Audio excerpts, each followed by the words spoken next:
Бақ деген осы.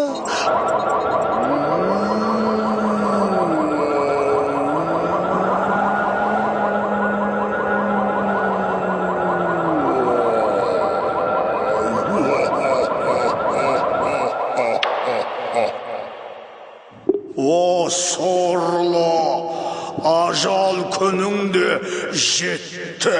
Астағфиралла. Менің не жазғым бар? Менің не жазғым бар?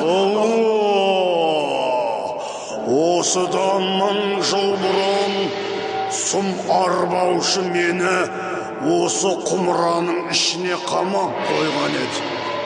100 жыл өткенде өзіме мені босатқан адамды бақытқа кенелтем деп уәде берген едім.